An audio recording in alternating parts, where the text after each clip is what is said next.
Que o meu Deus derrame chuvas de bênção sobre todos vocês. Eu cumprimento vocês com muito carinho, todos os irmãos e as irmãs, e todas as congregações que, desde a Alasca até a Patagônia, se reuniram para louvar o Deus dos céus. Todos os que estão na Europa, na Ásia, na África e também nas ilhas. E para todos os meus irmãos aqui nos Estados Unidos, os que já têm a oportunidade de se congregarem nas igrejas, eu cumprimento todos vocês. Deus abençoe vocês. E tomara que vocês continuem, especialmente as pessoas novas, recentes, que eu percebo pelos e-mails que chegam até mim, que tem muitas pessoas desanimadas. Vocês têm se desanimado, têm querido desistir, têm ficado preguiçosos para as coisas de Deus e com desamor para Deus.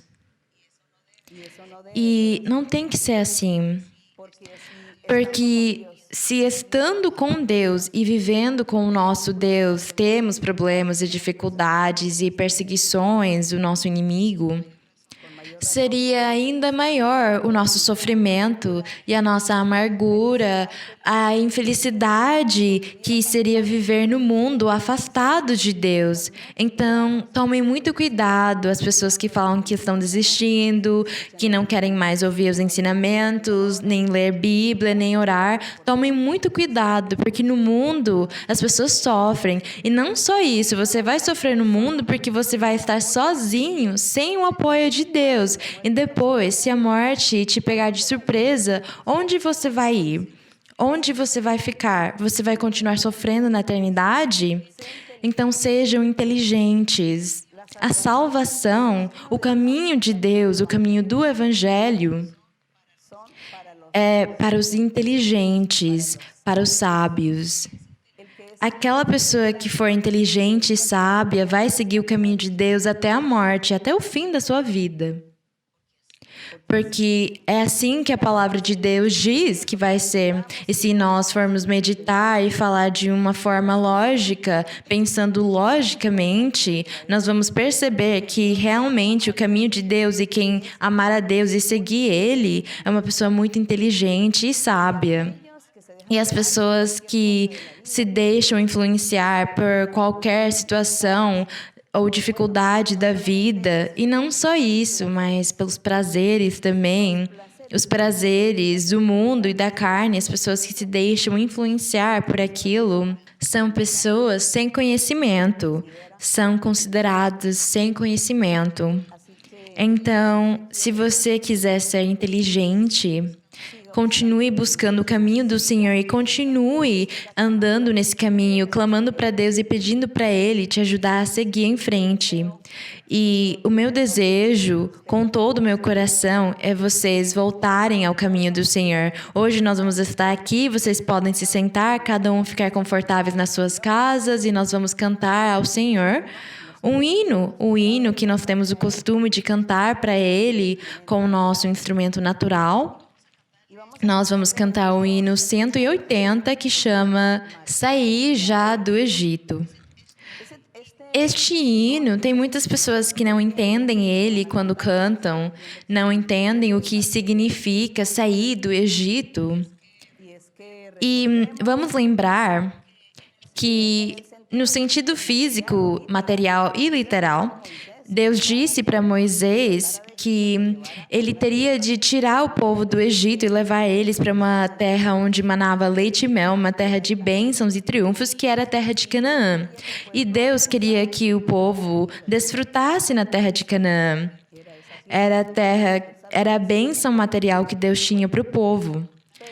Mas aquela terra também tem um simbolismo, uma metáfora, representava uma coisa porque era para o futuro. E no futuro, os seguidores do Evangelho, os seguidores daquela promessa que Deus tinha feito por meio dos profetas, que no findar dos tempos viria o Messias e o Salvador, e que as pessoas que se convertessem a Ele iam desfrutar da terra de Canaã espiritual. E Da mesma forma, aquela terra do Egito, física, da onde saíram os israelitas, hoje também espiritualmente aquele Egito existe. E quando alguém se converte ao Senhor, por exemplo, nós consideramos que saímos do Egito já, porque saímos do mundo das trevas, onde não conhecíamos a palavra de Deus e pecávamos. E agora estamos aqui começando a andar na terra de Canaã espiritual. Então, é disso que fala o hino para as pessoas que não tinham entendido o que significava sair já do Egito. É o Egito espiritual, é o pecado, o mundo no que nós vivíamos antes sem conhecer a Deus. Agora eu conheço a Deus, então estou andando na terra de Canaã espiritual. Agora, então, nós vamos cantar com todo o nosso coração, porque agora temos conhecimento sobre o que fala esse hino tão lindo e como foi de inteligente o compositor dele.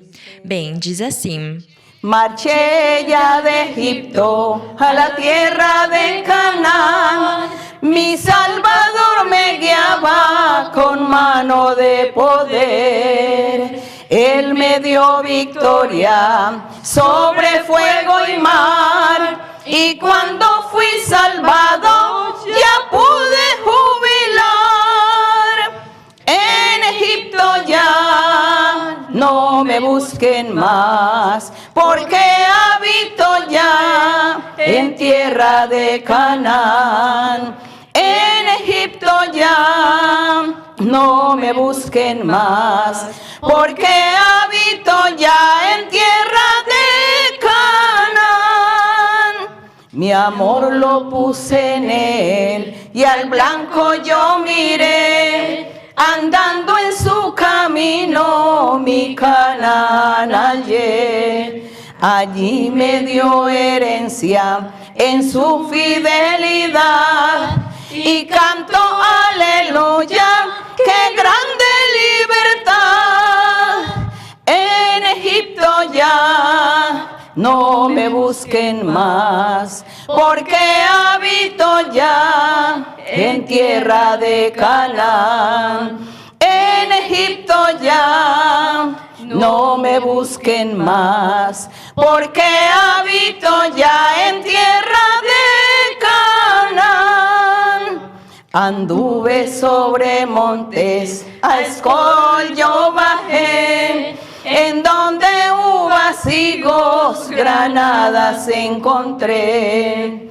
Miel y leche maná, la tierra de Canaán. Yo nunca más a Egipto deseo regresar. En Egipto ya no me busquen más, porque habito ya en tierra de Canaán. En Egipto ya no me busquen más, porque habito ya en tierra de Canaán. Mi corazón rebosa de gozo y de paz. Yo debo alabarle por cada día más. Estoy marchando firme al celestial hogar, y pronto allí llevado iré a reposar. En Egipto ya no me busquen más, porque habito ya en tierra de Canaán. En Egipto ya no me busquen más, porque habito ya en tierra de Canaán. Bendito e louvado seja o nome do Senhor. Agradecemos ao Senhor por essa oportunidade, mais uma chance, outro domingo de estarmos aqui com todos vocês, junto de todos vocês. Porque mesmo sendo por meio de uma tela, todos nos sentimos juntos, unidos louvando ao Senhor, nos apoiando uns com os outros e alegrando os nossos corações. Eu sinto o apoio de todos vocês. Eu sinto o seu carinho e o seu ânimo que vocês têm nos seus corações para estar aqui nesse encontro maravilhoso. E o Senhor também olha para nós desse jeito. Eu acho que o Senhor ele está olhando para nós, sim, olhando os nossos corações. Bem, os meus queridos irmãos e irmãs, nós estamos lendo no livro de Romanos. Vamos continuar lendo em Romanos, porque foi o pedido que vocês fizeram. Além disso, o livro de Romanos, quase todos os capítulos têm um assunto só. Em todos os capítulos de Romanos, o apóstolo Paulo, ele quis destacar a obra maravilhosa do nosso Senhor Jesus Cristo, sendo o Salvador e sendo o enviado de Deus. É um assunto que na antiguidade os judeus não conseguiam aceitar, e eles não aceitaram mesmo. Por causa disso, houveram muitas polêmicas e muitas divergências, muitas perseguições contra os apóstolos e os primeiros crentes no Senhor. E o apóstolo Paulo teve de lutar muito, ele teve que se esforçar e enfrentar muitas situações, muitos perigos, muitos desafios. Mas o apóstolo Paulo, como ele também entregou o seu coração para Deus, Deus ensinou para ele a doutrina, revelou para ele. E então ele lutou de todas as formas, tentando convencer os judeus, os israelitas, que o Messias já tinha vindo e que era Jesus, o Nazareno. Por causa disso, ele no livro de Romanos fez essa comparação entre a lei de Moisés e o Evangelho, ou a obra do nosso Senhor Jesus Cristo. E ele fez essa comparação também para mostrar o caminho de salvação, porque o caminho de salvação não era mais o velho, o caminho de salvação não era mais cumprir os mandamentos da lei de Moisés. A obra redentora que o Senhor Jesus fez na cruz do Calvário era a nova forma, o novo método no qual o homem ia desfrutar e conseguir ser salvo. O Evangelho de Cristo e a obra do Espírito Santo. É isso que nós vemos refletido no livro de Romanos. Como o apóstolo, de um ou outro jeito, tentou ensinar que agora a obra do Senhor Jesus era a lei vigente e eles tinham que se esquecer da lei velha, da lei de Moisés. Além disso, aquela lei nova, o Evangelho, são os mesmos mandamentos, a mesma lei do Senhor. Mas agora o Espírito Santo é quem convence as pessoas e mora no coração de cada homem e cada mulher que se convertem para ajudar eles a cumprirem realmente os mandamentos, para eles pararem de pecar. Porque a lei de Moisés não teve poder suficiente para ajudar o homem a parar de pecar. Então, os homens continuaram pecando e aumentou ainda mais o pecado por causa das regras que Deus tinha estabelecido. Então, tinham mais pecados e mais coisas que o homem fazia que não sabia que era pecado. E a lei falava, isso aqui é pecado se você fizer isso e aquilo. Por causa disso, diz que prosperou, abundou o pecado. Mas diz que na mesma medida a graça de Deus, a misericórdia de Deus ia também abundar mais. E abundou em Cristo, abundou no Salvador, no Messias, naquele rei que ia vir governar. Nele abundou, prosperou a graça de Deus. E por causa disso diz que superabundou a graça, foi maior a graça de Deus do que o pecado abundante na lei de Moisés. Por causa disso o apóstolo quis e tentou por todos os meios explicar para todos entenderem e todos chegarem na unidade da fé, na unidade de acreditar num Deus que é vivo, que fez os céus e a terra e que nos governa. Um Deus poderoso, cujo Espírito Santo está no meio da congregação, no meio dos corações que buscam Ele com sinceridade. O Espírito Santo está no meio deles, fazendo essa obra, fazendo esses milagres e ajudando as pessoas. Nós temos esse privilégio de termos o Espírito Santo e dele nos ajudar. Na antiguidade, eles não tinham o Espírito Santo, eles só tinham a lei escrita. Eles tinham que ler e decorar. E eles não conseguiram, não tinham a capacidade na sua carne de mudar, tirar o pecado deles. Mas hoje o Espírito Santo consegue fazer aquilo quando nós ficamos dispostos, abrimos o nosso coração e falamos: eu quero sim seguir o caminho de Deus, eu quero seguir a Deus, eu quero ganhar a vida eterna. Então o Espírito Santo vem para nos ajudar. É o que o Evangelho maravilhoso de Cristo faz, nos ajuda a mudar e a nos transformarmos, desde que nós tenhamos a vontade de fazer, porque tem pessoas nécias, rebeldes, incrédulas, que não querem, então Deus afasta eles. E eles continuam pecando. Mas os que amamos o Senhor e abrimos o nosso coração para Ele, Deus vai nos ajudar e Ele vai continuar nos ajudando até o fim da nossa vida e depois também quando o Senhor vir nas nuvens pela sua igreja. Então, isso aí é o resumo do que Paulo, aqui em Romanos, quis destacar para que as pessoas pudessem entender e saber onde que elas estão e que caminho pegar. Então, hoje vamos ler aqui em Romanos, no capítulo 6. Romanos, capítulo 6.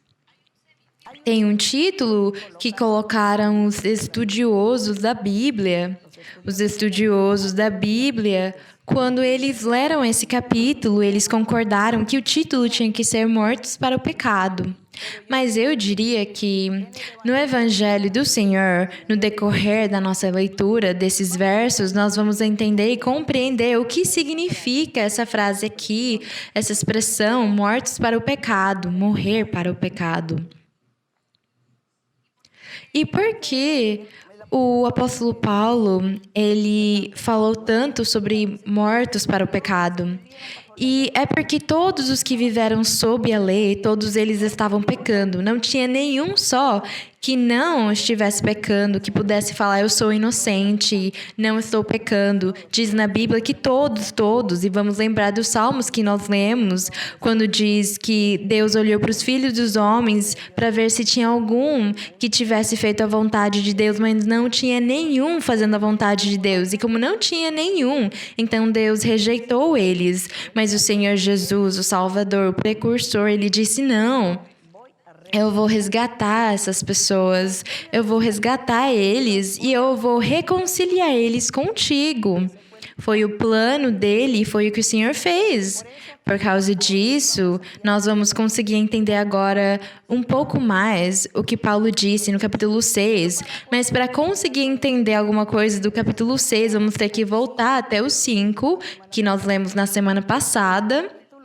No capítulo 5, no verso 18 até o 21, nós vamos voltar um pouco para conseguir entender o que segue no capítulo 6. Diz aqui, Paulo, no verso 18 do capítulo 5, diz que assim, pois como pela transgressão ou pelo pecado de um, vamos lembrar que esse um aqui foi Adão, veio a condenação a todos os homens, diz aqui. E eu diria para toda a humanidade. Da mesma maneira, pela justiça, diz aqui, da mesma maneira, como a condenação veio por um homem para toda a humanidade, dessa mesma forma, a justificação e a salvação de vida veio também por um homem. Por causa disso, diz aqui, da mesma maneira, pela justiça de um, que é Cristo, veio a todos os homens a justificação da vida. Quer dizer, Deus disse: você é justo, eu vou perdoar os seus pecados e você vai começar a viver uma vida santa e perfeita. Essa aí é a justificação. O verso 19. Porque assim como pela desobediência de um homem, muitos foram constituídos pecadores, então ele repete, fala mais uma vez. Assim como pela desobediência de um homem chamado Adão, a humanidade foi constituída pecadora. Assim também, pela obediência de um que é Cristo, muitos, aqueles que acreditaram nele, serão constituídos justos. Deus vai falar para eles: vocês são justos perante mim. É o que o Senhor quis dizer aqui. E no verso 20 diz: mas a lei de Moisés, é o que o Paulo disse, mas a lei de Moisés foi introduzida para expor as ofensas do pecado. E nós já falamos como que o pecado abundou por causa de tantos requisitos e tantos mandamentos e regras que Deus tinha colocado nessa lei. O pecado aumentou. Por causa disso, diz aqui que veio a lei e aí então aumentou o pecado. Mas onde abundou o pecado, quando já todos tinham sido afastados da glória de Deus, aí então diz aqui que superabundou a graça do nosso Deus, que é aquilo que eu falei antes, para que assim como o pecado reinou na morte por causa de Adão por muitos séculos, assim também a graça reine. Quer dizer, o pecado de Adão reinou desde Adão até o Senhor Jesus Cristo. O pecado foi que reinou. E assim como o pecado reinou para a morte desde Adão até Jesus, diz aqui também que a graça de Deus, a salvação de Deus vai reinar. Diz aqui, a graça reine por meio da justiça para a vida eterna mediante Jesus Cristo, nosso Senhor. Então, agradecemos ao nosso Deus por este outro caminho perfeito de salvação que o Senhor deixou para nós, porque o Senhor imediatamente colocou o seu plano divino e criou esse caminho perfeito de salvação, onde os homens e as mulheres são justificados porque acreditaram e vão acreditar naquele Salvador, naquele enviado de Deus, porque aquele enviado não veio sozinho. Ele fez a sua obra e mandou junto o Espírito Santo, que é o que nós hoje pregamos e gostaríamos que todos recebessem a unção do Espírito Santo, que todos pudessem ter o dom do Espírito Santo nos seus corações. Porque Ele é o único que consegue mudar vocês e afastar vocês do mau caminho, afastar vocês do pecado. Desde que vocês sejam sinceros, acreditem e queiram, desejem a vida eterna, que vocês tenham a vontade de agradar a Deus. Aí então Deus vai dar para vocês o Espírito Santo para vocês viverem uma vida reta e perfeita. Mas se vocês continuarem sendo teimosos e rebeldes, então Deus vai deixar vocês sozinhos e não vai servir para nada o Espírito Santo vir alguma vez na sua vida se você desprezou Ele e rejeitou Ele. Porque isso também pode acontecer. E vamos continuar aqui lendo o que Paulo disse no verso 21. Diz, para que assim como o pecado reinou na morte, assim também a graça reine por meio da justiça para a vida eterna, mediante Jesus Cristo, nosso Senhor. E agora vamos ler em Romanos 6:1. E Paulo disse, que diremos, pois? Que diremos, pois? De tudo isso, o que poderíamos dizer? Se o pecado e a morte reinaram desde Adão até Cristo, eles ficaram reinando por milhares de anos. O que nós poderemos dizer quando diz aqui que o Senhor, Ele enviou a sua graça, o seu novo plano de salvação, a nova aliança por meio de Cristo, por meio do Evangelho. Então a lei ficou anulada na cruz do Calvário. E o apóstolo diz aqui, então, que diremos ao respeito disso? O que poderíamos dizer? Permaneceremos no pecado para que a graça abunde? Aqui ele quis dizer, então, o que vamos dizer? Vamos continuar pecando? Vamos continuar sendo teimosos e obstinados? Vamos continuar sob o jugo da lei? Que ninguém conseguiu cumprir jamais. Nós vamos continuar? Alguém poderia pensar, mas será que nós vamos conseguir cumprir ela hoje? Os antigos, os velhos, os ancestrais, eles não conseguiram cumprir. Então o Senhor Jesus veio tirar aquele plano, aquele método de salvação. Então hoje ninguém, sendo teimoso ou obstinado, poderia dizer, é que eu quero seguir na lei de Moisés porque eu vou ser salvo pela lei. Diz aqui que vai perder o seu tempo. Por causa disso, o apóstolo disse, que diremos, pois? Permaneceremos no pecado? Quando ele disse isso, ele falava sobre continuar sob o regime daquela lei antiga. Para que a graça de Deus abunde, ele dizia não. Uma pessoa que já conhece o Evangelho, uma pessoa que já desfrutou do Espírito Santo e passou pelas experiências, como nessa época onde os apóstolos, eles já faz tempo pregavam e ensinavam, as pessoas já tinham visto os milagres e os sinais que Deus tinha feito por meio deles, por meio daquele Evangelho, daquelas boas novas. Ele viu que algumas pessoas eram teimosas, querendo continuar com a lei antiga. Então, por causa disso, ele perguntou, vocês acham que tem que continuar pecando para que a graça de Deus fique no meio de nós? Não, porque quando o Senhor fala conosco, ele fala uma vez só, ele ensina para nós uma vez só. E daí, ele não volta a nos ensinar mais, porque ele já nos deu tudo. Ele enviou Cristo já. Ele esteve na cruz do Calvário, foi crucificado, enviou já o Espírito Santo e agora estamos passando por uma nova fase. Então, por que vocês ficam pensando nesses costumes antigos?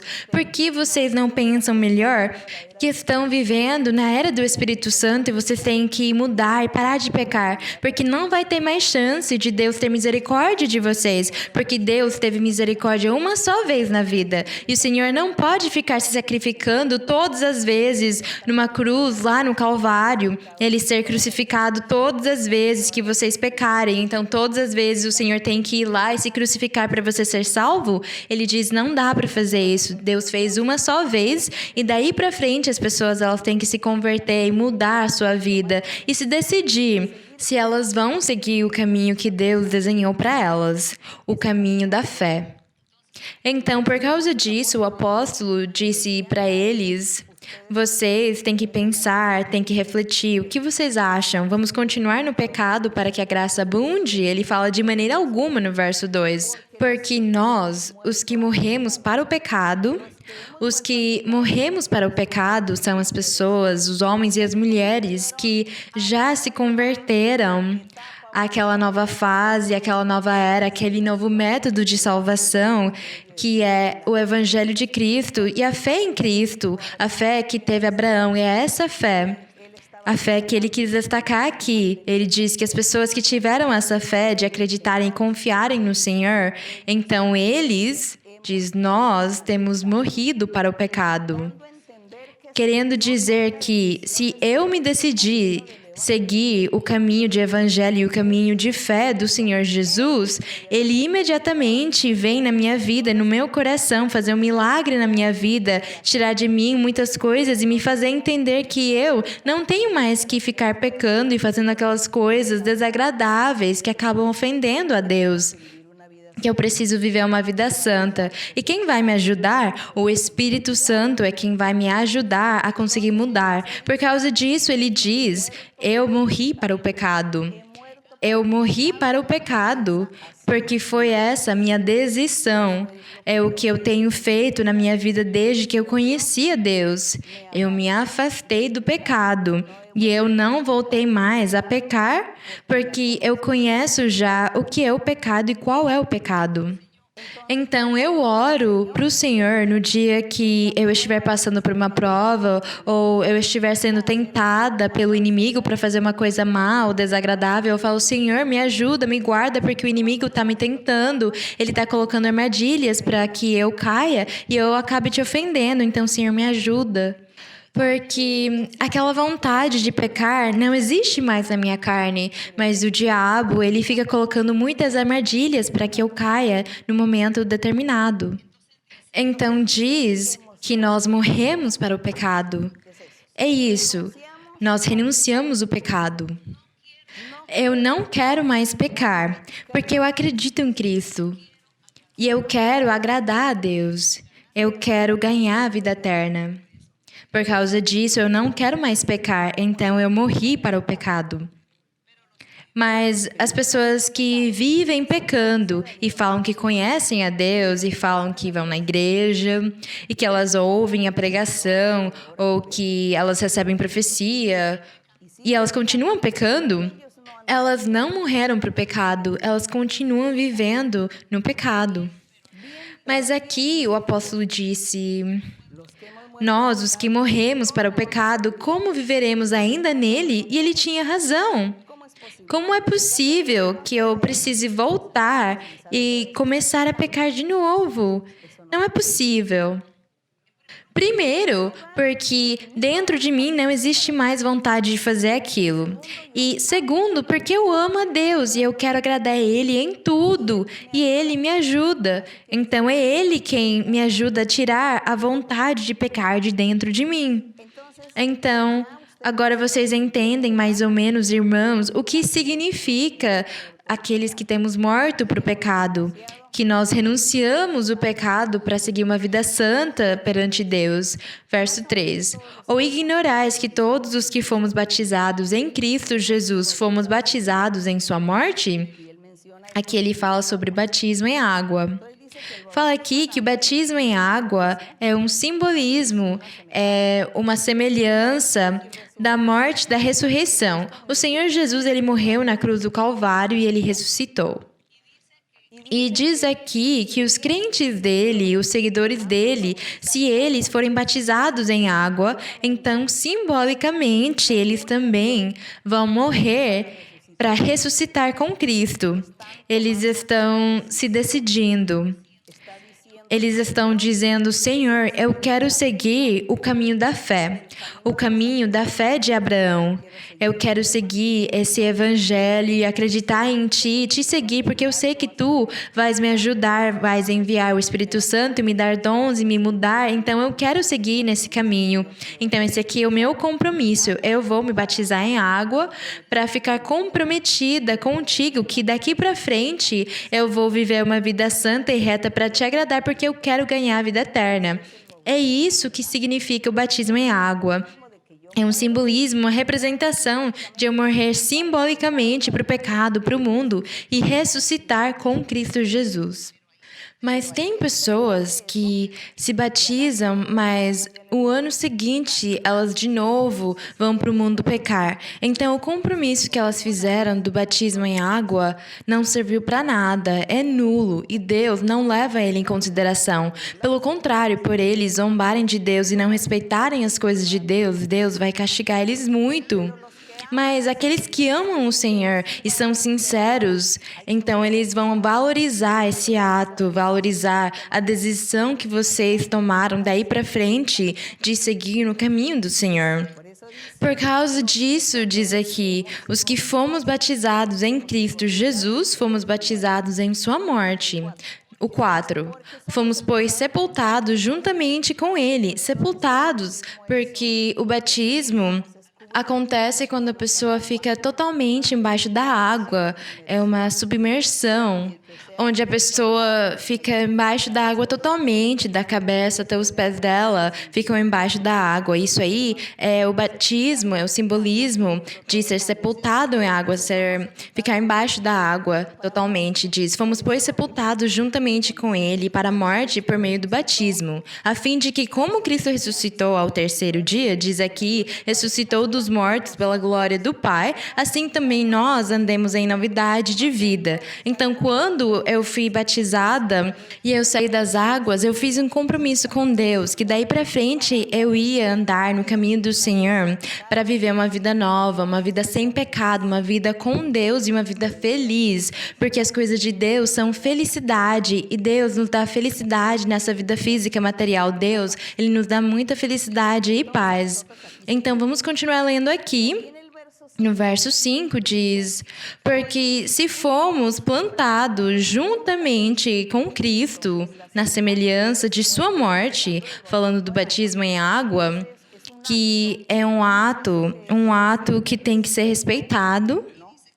Diz aqui que nós fomos sepultados numa semelhança, num simbolismo, numa representação. Diz aqui, então, assim também o seremos na de sua ressurreição. Então diz aqui que quando nós saímos da água, deixamos de ficar embaixo da água, diz que simbolicamente estamos ressuscitando para Deus.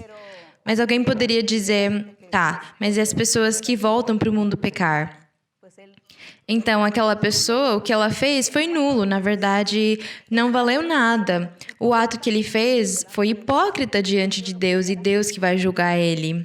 Mas a pessoa que for sincera, nós vamos estar aqui diante da presença do Senhor, amando e respeitando, valorizando o nosso Deus e agradecendo ao Senhor por tudo que nós recebemos dele.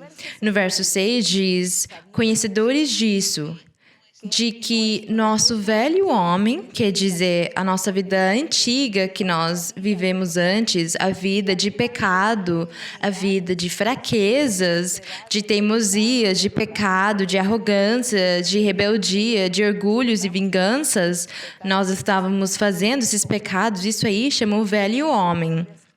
O velho homem é quando você não conhece a Deus. E daí, quando você conhece a Deus, é batizado em água e você decide que vai seguir a Deus, vai mudar, vai se afastar do pecado. Aí, então, você pode falar no velho homem. O velho homem é a minha vida passada, a minha vida antiga, a minha vida de pecado, a vida que eu vivi afastada de Deus. Esse aí é o velho homem. Então eu vou ler de novo 6. Conhecedores disso, de que nosso velho homem foi crucificado com Cristo para que o corpo do pecado seja destruído. Quer dizer, seja tirada da nossa carne aquela vontade de pecar, a fim de que não sirvamos mais ao pecado. Então diz aqui que a vontade de pecar que a nossa carne tem é tirada, sai de nós, quando nós decidimos, quando nós seguimos o Senhor. E além do batismo em água, o Senhor também dá para nós o batismo com o Espírito Santo, que é um complemento. Aí então nós vivemos uma vida reta e santa e aquela vontade de pecar vai ser tirada, vai ser destruída, como diz aqui, que o corpo do pecado seja destruído, para que não sirvamos mais ao pecado, mas comecemos a servir a Deus e agradar a Deus. O verso 7. Porque aquele que morre está justificado do pecado. Então, a pessoa que morreu, nós morremos para o pecado, então Deus nos justificou. E Ele nos justificou tanto que Ele acaba nos chamando dos seus filhos. Diz na Bíblia que Ele chama as pessoas dos seus filhos, os seus servos, os seus amigos, as suas ovelhas. O Senhor tem muitos nomes para as pessoas que seguem Ele, as pessoas que se arrependeram e mudaram a sua vida, aqueles que nasceram de novo. Diz aqui, então, que o Senhor justifica eles.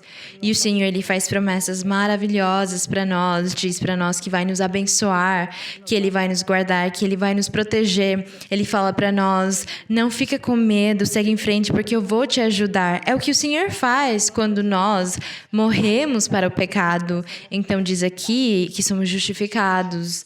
No 8. E se morremos com Cristo, cremos que também viveremos com Ele. Isso é verdade, porque essa é a nossa esperança de nós um dia irmos viver na eternidade com o nosso Deus. E diz aqui que se nós morremos com Cristo, acreditamos, cremos que também viveremos com Ele. Desde o momento que você se converte a Ele, você vive e até depois da morte. 9.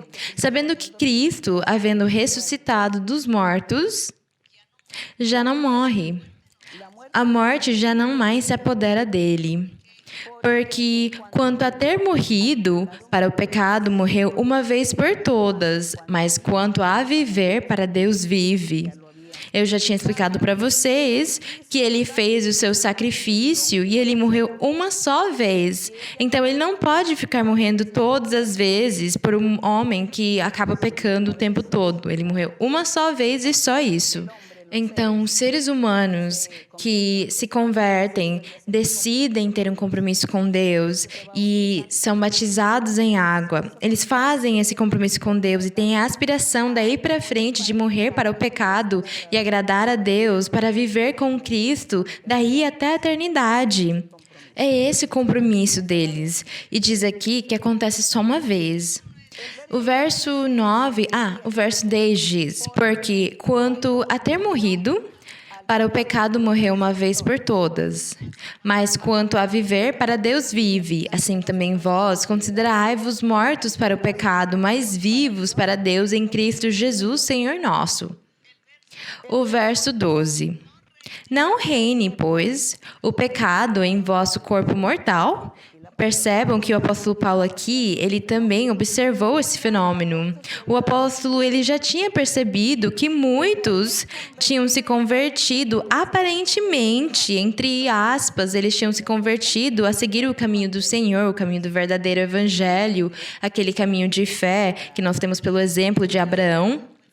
E ele tinha percebido que muitas pessoas estavam voltando para trás. As pessoas, elas tinham começado de novo a pecar. Por causa disso, ele fala no verso 12, não reine, pois, o pecado em vosso corpo mortal, de modo que obedeçais em suas concupiscências. Quer dizer, no momento que o inimigo for vir nos tentar, colocar provas para nós, tentações, colocar diante de nós o pecado, nós não temos que ceder, não temos que nos deixar levar, influenciar por essa tentação, por aquela prova, nós não temos que deixar ela nos levar. Nós temos que lutar contra ela, lutar e falar não. E nós somos mais fortes do que a nossa carne. Mas tem pessoas que deixam a sua carne dominar elas. E ao invés delas fugirem daquelas tentações, daquele pecado que insiste em bater na porta e você está prestes a cair naquilo, ao invés de fugir, o que as pessoas fazem é se deixar dominar, deixar o pecado vencer elas e acabam pecando. Então, por causa disso, diz aqui que não reine. Não reine, pois, o pecado em vosso corpo mortal. Não obedeçam a esse pecado. Naquela concupiscência, não caia, não obedeça aquilo. Seja forte, seja corajoso, tenha segurança em você mesmo, seja autônomo. Vence a sua carne, vence os seus desejos, as suas vontades e fale, não, porque eu quero agradar a Deus. Então, primeiro vai ser Deus do que a minha carne. E aqui, quando surge aquela vontade de pecar, na verdade, o prazer vai durar só por um momento, mas depois restam as consequências. Depois restam as consequências daquilo. Então, por que não evitar aquilo e falar não para aquilo? Por exemplo, uma pessoa cheia de raiva, ela deixa a raiva levar ela, e aí ela começa a xingar, amaldiçoar, falar palavrões, coisas desagradáveis, insultar o outro e ofender o outro. E nesse momento pode acabar acontecendo uma tragédia, a pessoa pode pegar uma faca e podem ter pessoas feridas ou pessoas mortas num segundo. E daí, quando tudo passou, vem o lamento, porque tudo aconteceu em segundos e a pessoa se deixou dominar pela sua carne, pelo seu pecado, ao invés de se afastar, de fugir daquilo, de falar, não, eu quero agradar a Deus, eu não posso liberar a minha carne, a minha vontade de pecar, não. Desse jeito, são todos os pecados. Eles acontecem em segundos e depois vem o lamento e o choro, mas já é tarde demais. E no verso 13, tampouco apresenteis vossos membros ao pecado como instrumento de iniquidade, mas apresentai-vos a Deus como vivos dentre os mortos e vossos membros a Deus como instrumento de justiça. Este verso é muito profundo e sério. Quando diz, tampouco apresenteis vossos membros ao pecado como instrumento de iniquidade, é melhor eu nem falar tanto, porque com certeza tem crianças ouvindo. Mas esse verso aqui fala sobre apresentar os membros do corpo para exibir eles ao pecado. Vocês pensem e reflitam de que jeito hoje em dia vocês observam homens e mulheres se apresentarem os membros dos seus corpos para o pecado, para se exibir com os seus atos, com as suas ações, com os shows que eles fazem, para ouvir, para ver, para mostrar, para provocar as pessoas e os outros a fazerem coisas. Vocês já conseguem imaginar, por tudo que vocês sabem e têm visto, sobre as pessoas se exibirem, as exibições. Eu vou falar no meio disso também de uma coisa. As tatuagens, por exemplo, eu vejo que é a moda. Então, as pessoas fazem as suas tatuagens e elas andam se exibindo para as pessoas verem a sua tatuagem. Então, elas acabam mostrando a parte onde tem a tatuagem, elas ficam sem roupa nessa parte, porque as pessoas têm que ficar olhando para aquilo. Elas ficam se exibindo.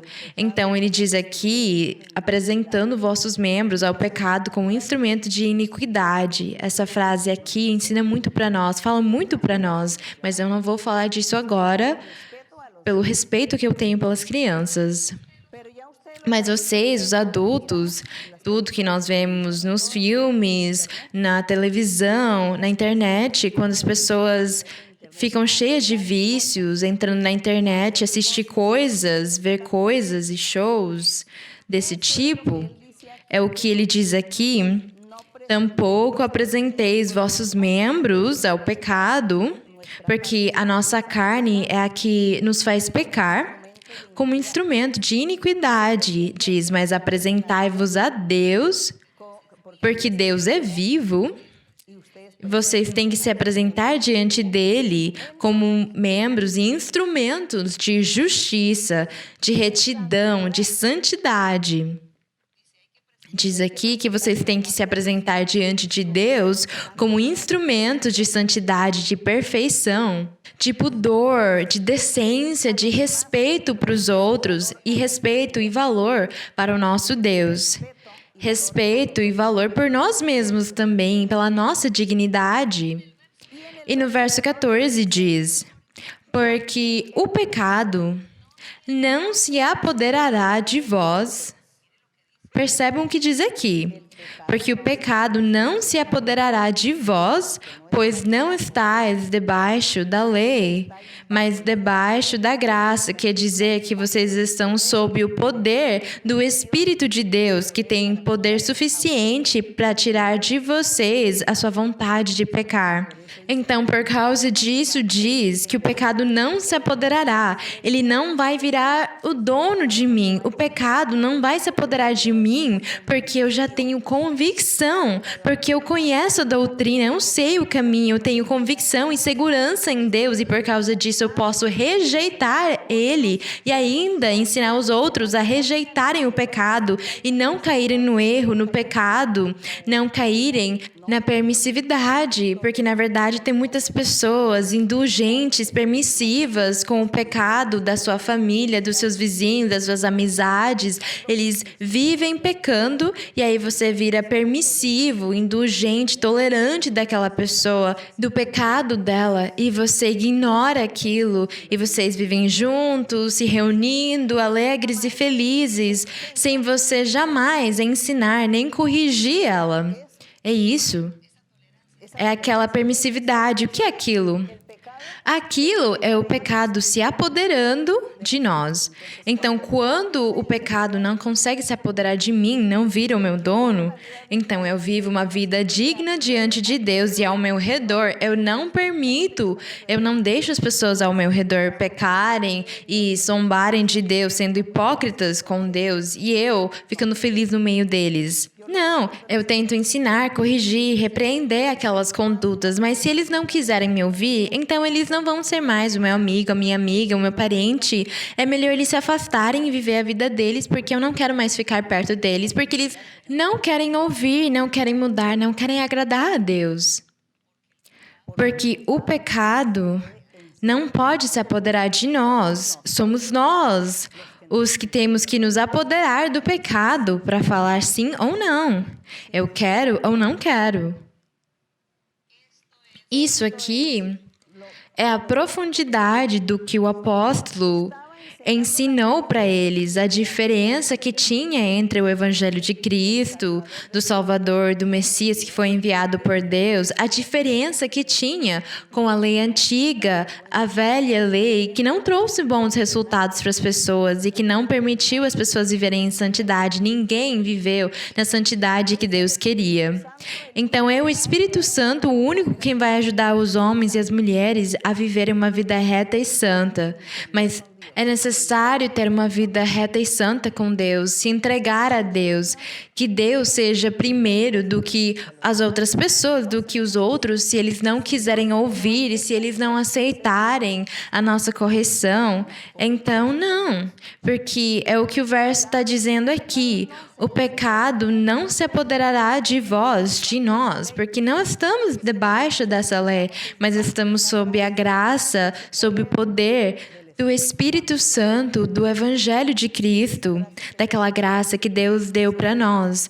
Diz na Bíblia, pela graça sois salvos. Deus bondadosamente, gratuitamente nos deu essa salvação e enviou para nós o Salvador e o Espírito Santo. Então essa é a graça de Deus. E diz no verso 15... Diz, e daí? Pecaremos porque não estamos debaixo da lei da antiguidade, mas debaixo da graça? Não, de maneira alguma. Não vamos pecar. Diz, não sabeis que vos submeterdes a alguém como escravos para lhe obedecer? Sois escravos daquela pessoa. Diz aqui, se alguém fosse se submeter a ser escravo, hoje não temos mais a escravidão. Mas ele deu o exemplo aqui de que quando tinha escravidão, se alguém se submetia a ser escravo do seu dono, do seu patrão, ele tinha que obedecer tudo o que seu patrão quisesse. Então diz que sois escravos daquele a quem obedeceis, quer seja do pecado para a morte, quer seja da obediência para a justiça. E hoje tem pessoas que continuam sendo escravas do pecado, do diabo, porque elas não querem se arrepender, porque elas não querem agradar a Deus, porque elas não amam a Deus. Mas tem outras pessoas que diz que não são mais escravas do pecado, do diabo. Elas se tornaram escravas do Senhor. Então diz que obedecendo a Deus e amando o Senhor, eu falo, Senhor, eu quero ser a tua escrava. E é tão formoso sermos escravos do nosso Deus, porque isso significa ficar submissos a Ele, obedecer a Ele, respeitar a Ele, fazer tudo o que Deus fala para nós. Ter paciência, ter misericórdia, ter resignação, aguentar a prova e as fraquezas, as tribulações, as coisas ruins que vierem na minha vida, por amor a Deus, porque nós somos como escravos diante dele, e os escravos, eles ficam submissos, eles não falam nada, eles ficam submissos ao seu dono. Então, nós agora somos de Deus. Então, se alguém fala que ama Deus, é como se fosse um escravo, mas nós não vamos sofrer a dureza que os escravos físicos acabaram sofrendo, passando. Nós vamos ser escravos para Deus, mas cheios de felicidade, de alegria, porque Deus não vai nos tratar mal, porque diz na Bíblia que Ele trata os seus filhos bem, que os filhos desobedientes recebem castigo, mas os seus filhos obedientes são abençoados e a cada dia Ele coloca eles no alto, no topo, reveste eles de formosura, ouve as orações deles. Então, esse tipo de escravidão é a que nós queremos, o tipo de nos submeter diante do Senhor, porque Ele vai nos tratar com carinho e paciência, Ele vai ser um Pai perfeito para nós. É essa explicação do exemplo que o apóstolo deixou para nós. A pessoa que viver escrava do pecado tem que ver as consequências, chorar todos os dias, ter tribulações e problemas por ela ficar pecando, por ela ser escrava do pecado. Mas nós, que já andamos no caminho da justiça do nosso Deus, pensamos nós somos escravos da justiça para o bem, para a felicidade, porque Deus nos trata bem, como filhos seus. E no verso 17 vamos ler: mas graças a Deus, ainda como escravos do pecado, para as pessoas que se converteram, obedeceste de coração àquela forma de doutrina à qual fostes entregues, e libertos do pecado, viestes a ser servos da justiça. Então diz aqui que nós nos tornamos servos da justiça, é o mesmo escravo e servo, porque Deus tem um trato muito especial para os seus servos ou para os seus escravos. Mas nós não falamos desse jeito, falamos para os seus filhos. Ele tem um trato especial para os seus filhos obedientes. E nós queremos ser filhos obedientes porque com ele as coisas dão certo. E Paulo disse no verso 19, fala em termos de humanos. Por vossa fraqueza humana, que assim como para a maldade apresentaste vossos membros como servos à imundície e à iniquidade, assim agora apresentai vossos membros como servos da justiça para a santificação. Então diz que é para os nossos membros e nosso corpo servirem a Deus agora, porque tem uma outra parte na Bíblia que fala que os nossos corpos são templos do Espírito Santo. Então, esse corpo, esse templo tem que viver em santidade, quer dizer, não pecar.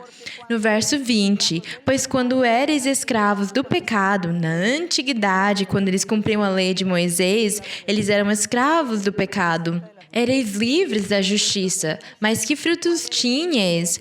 Qual eram os bens e os benefícios que eles tinham recebido daquilo? Nenhum, diz então. Que frutos tinhas então naquelas coisas das quais agora vos envergonhais? Porque o fim delas é morte. Quer dizer que as coisas que eles tinham vivido na antiguidade, cumprindo e trabalhando e pensando que eles tinham cumprido a lei, não era assim. Daquilo eles não ganharam nada bom. Mas no 22 diz, mas agora que fostes libertos do pecado e feitos servos de Deus, tendes por vosso fruto a santificação e como fim a vida eterna. Bendito seja o nome do Senhor. Então diz que nós fomos feitos servos de Deus e temos essa santificação e temos a promessa da vida eterna. E quando nos convertemos de coração ao Senhor, então estamos vivendo com Cristo e com o Senhor, desfrutando do nosso Deus. Então, o apóstolo, ele destacou tanto e realçou e salientou o Evangelho do nosso Senhor Jesus Cristo, a obra maravilhosa dele, a obra que ele veio fazer, a obra que hoje em dia alguns de nós temos desfrutado dela, daquele Deus poderoso. Nós temos, é claro, o nosso inimigo que toda hora ele tenta nos perseguir de um ou outro jeito, mas o Senhor também nos deu as ferramentas espirituais, as armas espirituais para enfrentar ele e vencer ele. Então, vejam o verso 23, diz, porque o salário do pecado é a morte. A morte eterna. Aqui fala sobre a morte eterna, não a morte física, porque todos vamos morrer. Mas aqui fala sobre a morte eterna, a vida eterna, porque o salário do pecado é a morte, quer dizer perder a salvação. Mas a dádiva de Deus é a vida eterna, a salvação eterna, em Cristo Jesus, nosso Senhor. Bendito e louvado seja o nome do Senhor. E agradecemos ao Senhor pela sua palavra, pela sua doutrina, pelo apoio que Deus tem nos dado, que é o Espírito Santo. Por causa disso, nós temos que orar e pedir para o Senhor, para Ele nos dar o seu Espírito Santo, para Ele nos dar todos os seus dons maravilhosos em perfeição, para que dessa forma nós possamos resistir, aguentar quando vierem os dias maus e possamos servir a Deus do jeito certo, possamos vencer o nosso inimigo. E dessa forma possamos alcançar a vida eterna, porque nós temos a esperança da vida eterna. E nós temos vivido experiências formosas na nossa vida, onde vimos a mão de Deus, os prodígios, as maravilhas, as bênçãos dele, vimos os seus milagres e por causa disso acreditamos nele. Por causa disso nós sabemos que estamos andando firmes nessa terra de Canaã, que vai só terminar quando chegarmos na eternidade e lá é tudo perfeito e completo. E eu convido vocês, as pessoas que se sentem meio assim, meio sim, meio não, amanhã, mês que vem, as pessoas que pensam talvez sim, talvez não, porque eu estou muito jovem, porque eu quero desfrutar da vida depois, eu vou me converter. Deus, ele faz um chamado para os jovens e para as crianças também. Qualquer idade, ele faz um chamado para o seu serviço, para seguirem o caminho dele. E se o jovem falar, não, estou muito jovem, vou esperar fazer 30, 40 anos para buscar a Deus, porque por enquanto agora eu vou desfrutar do mundo, da vida, você pode pensar desse jeito, mas na semana que vem você pode morrer. Então, você não vai alcançar, se arrepender, nem buscar a Deus e, pelo contrário, a sua alma vai se perder. Então, nós não temos que pensar desse jeito.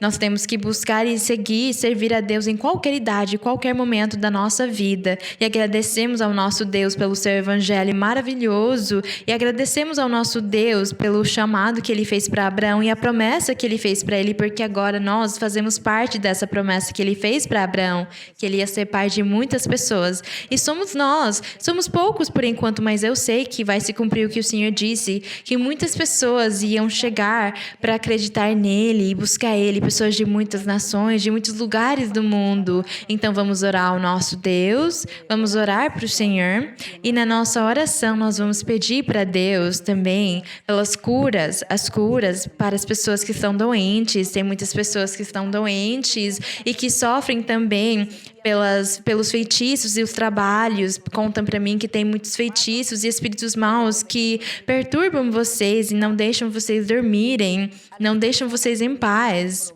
E as pessoas que têm esses problemas, eu peço para vocês, por favor, buscarem a igreja, o pastor, para ele impor as mãos em vocês, ou mandar alguém impor as mãos em vocês. É o que vocês têm que fazer, porque é o único jeito, pela imposição das mãos, que vocês vão ficar libertos e vão ser tirados esses feitiços e esses trabalhos de vocês. E se vocês não conseguem porque moram muito longe, peçam para Deus. Se vocês já foram na igreja, então imponham as mãos nas pessoas que estão possuídas e peçam para Deus libertar essas pessoas. Se a pessoa fala, eu não consigo dormir, eu viro à noite sem dormir e eu ouço vozes e elas me perturbam, então peçam para Deus ter misericórdia. Senhor, liberta esse meu filho, a minha sobrinha. E se você não consegue, então busca o pastor da igreja para ele mandar alguém impor as mãos lá para vocês. Então vamos orar também pelas doenças, as diferentes doenças e os pedidos e as necessidades. Padre Santo, gracias eterno Dios, creador de los cielos y la tierra. Te alabo, Señor Dios Todopoderoso, Dios misericordioso y clemente.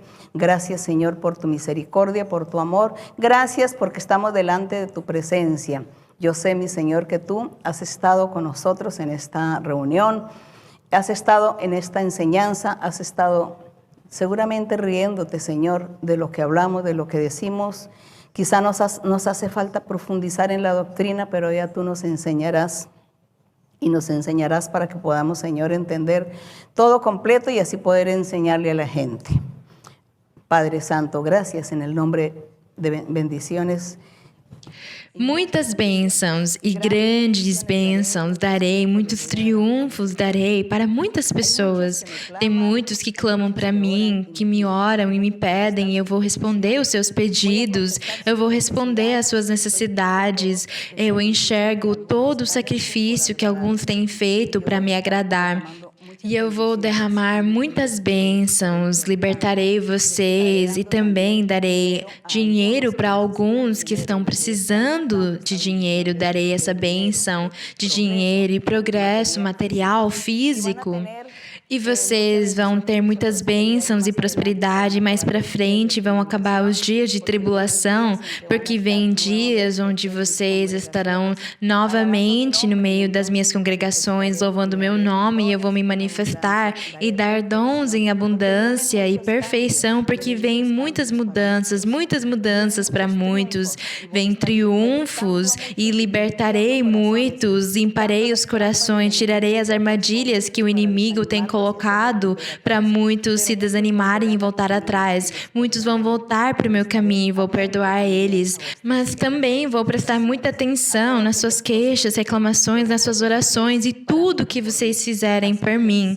Então, continuem em frente, sejam corajosos, fortes, continuem a se esforçar, porque muito em breve eu estenderei a minha mão e vou curar, vou proteger, vou libertar e curar muitos. Tem muitos que morreram porque foi a minha vontade, porque teve muitos que eu dei muitas chances para eles, mas eles não quiseram aproveitar essa chance de vida e por causa disso morreram. Mas eu também falo que muitos conseguiram salvar o seu corpo dessas doenças e a sua alma porque eles se arrependeram e voltaram para os meus caminhos. E eu falo para vocês que vocês têm que ser fortes e corajosos e ter temor e respeito pela minha palavra, seguir em frente e não serem negligentes nem teimosos nos seus corações. Sejam retos e firmes, porque eu vou ouvir as orações de todos, porque eu ouvirei o clamor de vocês e farei todas as coisas que vocês me pedem. E muitos, mesmo não sabendo me pedir, eu tenho concedido os seus pedidos e dei alegrias e muitas bênçãos para vocês. Darei dinheiro para alguns porque há muitas necessidades, mas não vai faltar nada para vocês. Vou providenciar tudo no seu tempo. Então, vem bênçãos e mudanças muito grandes, triunfos muito grandes para suas vidas espirituais. Vem progresso e triunfo para a igreja. A igreja vai ser abençoada grandemente em nível mundial. O diabo tentou colocar muitas armadilhas para a igreja, tentar sufocar ela, apagar ela, mas ele nunca vai conseguir, porque a minha igreja vai continuar firme até o fim. Então, essa igreja vai continuar firme até o fim dos dias, porque é a minha vontade. E eu sempre vou estar cuidando, protegendo o que é meu e dando alegria àqueles corações que me amam sinceramente, que são firmes. Então, eu vou abençoar todos em triunfos e vitórias para todos. Continuem em frente, não fiquem desanimados, não desistam nos seus corações, sejam fortes e corajosos, porque em breve eu vou dar alegrias para cada um e em breve vou me manifestar para cada um, mostrarei para vocês a minha existência, vou abençoar, vou ouvir os seus pedidos e as suas orações e mostrarei para vocês em sonhos e visões muitas coisas da minha grandeza, da minha glória. Continuem firmes, não sofram, não fiquem com medo, acreditem e confiem na minha palavra, continuem em frente. Gracias, Padre Celestial, gracias, eterno Dios, mi Señor.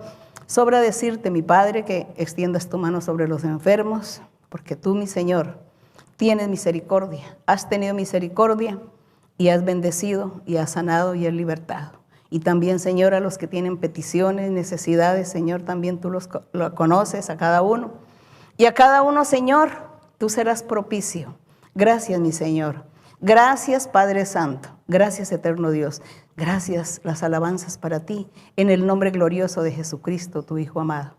Para Él es la honra, la gloria y la alabanza desde ahora y para siempre. Amén. Gloria a mi Señor y Dios.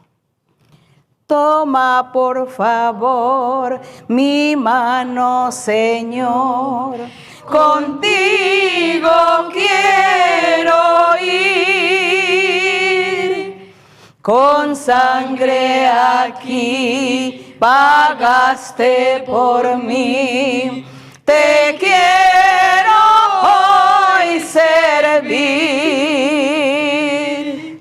Anhelo poder lo malo vencer y en santidad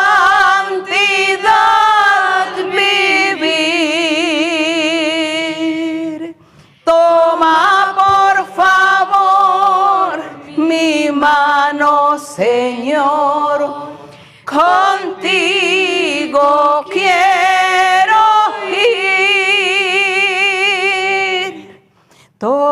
Toma por favor mi mano, Señor. Contigo quiero ir. Con sangre aquí pagaste por mí. Te quiero hoy servir. Anhelo poder lo malo vencer y en santidad vivir. Toma por favor mi mano, Señor. Contigo quiero ir. Glória ao Senhor e agradecemos ao nosso Deus. Os meus queridos irmãos e irmãs, Deus abençoe vocês. E o meu desejo, com todo o meu coração, é que a palavra do Senhor tenha conseguido chegar nos seus corações, nas suas vidas, para vocês seguirem em frente, marchando em frente. Aqueles que ficaram desanimados, voltem como o Senhor disse, porque nós temos que amar o nosso Deus com todo o nosso coração e a nossa alma. Deus abençoe todos. Obrigada. Beijos para as crianças e muitos abraços para todos vocês. Obrigada.